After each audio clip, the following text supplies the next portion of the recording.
The good news according to John chapter 10. The story about the shepherd, verse 1.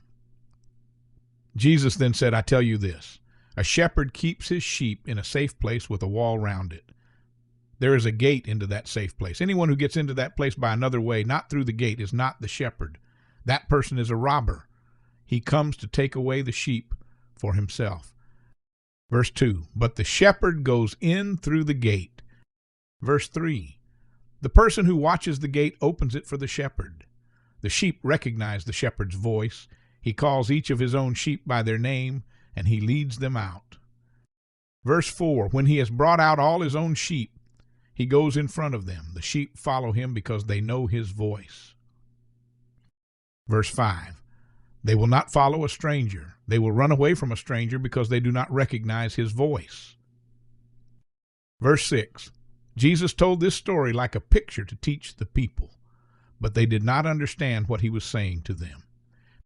Jesus is like the good shepherd. Verse 7, so Jesus spoke again. He said, I tell you this, I am like the gate for the sheep. Verse 8, all other men who came before me were like robbers, but the sheep did not listen to them. Verse 9, I am like the gate. Everyone who comes in through me will be safe. They will be free to come in and to go out, and they will find plenty of food. Verse 10, the robber only wants to take away my sheep. He wants to kill them. He comes only to destroy them. But I have come so that they can have true life, and so that they can have everything that they need. Verse 11, I am the good shepherd. The good shepherd would die so that he can save his sheep. Verse 12, another man may take care of sheep so that he gets money, but the sheep do not belong to him. A man like that is not the shepherd. If a wolf comes, a man like that runs away when he sees it. He leaves the sheep in danger. Then the wolf attacks the sheep. It causes them to run away in all directions.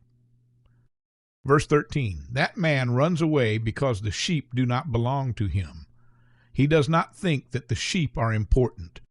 Verse 14, I am the good shepherd. I know my own sheep, and they know me.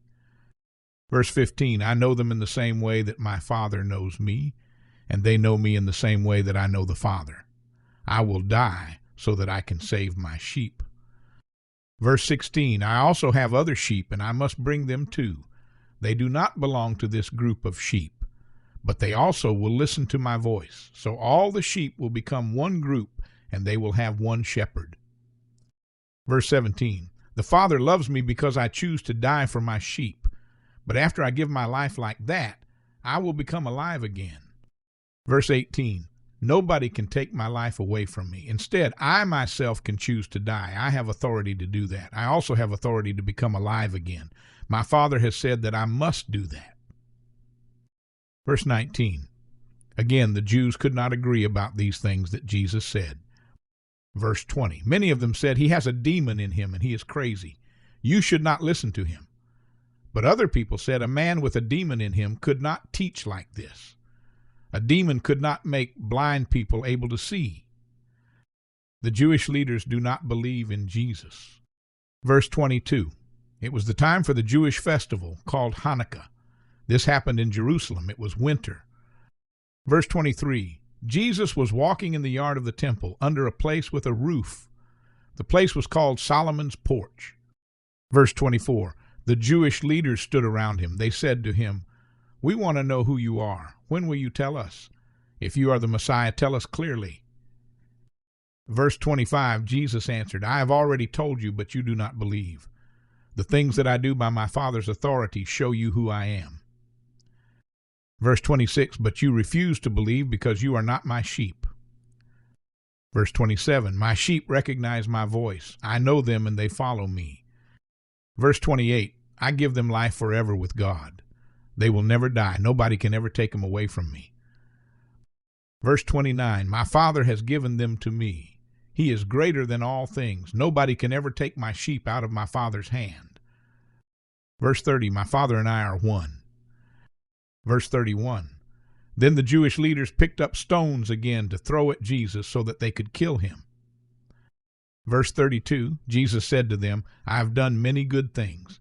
The Father sent me to do them, and I have shown them to you. Which of those good things make you want to kill me with stones?" Verse 33, the Jewish leaders answered, "We do not want to kill you because of any good things that you have done. We want to kill you because you are speaking against God. You are only a man, but you are saying that you are God." Verse 34, Jesus answered them, "It is written in your own books of God's law that God said you are gods." Verse 35, God called the people to whom he spoke gods, and you know that the Bible always remains true. Verse 36, "So when I said that I am God's son, why am I wrong? The Father chose me for himself, and he sent me into the world. So you should not say that I am speaking bad things against God." Verse 37, "If I am not doing my Father's work, do not believe me." Verse 38, "But if I am doing his work, you should believe that work. Even if you do not believe me, you should believe the things that I do. Then you will know certainly that the Father is in me, and you will know that I am in the Father." Verse 39, again, the Jewish leaders tried to take hold of Jesus, but he escaped from them. Verse 40, after that, Jesus returned across the Jordan River. He went to the place where John had earlier baptized people. Jesus stayed there. Verse 41, many people came to him. They said to each other, "John did not do any miracles, but everything that he said about this man was true." Verse 42, so in that place many people believed in Jesus.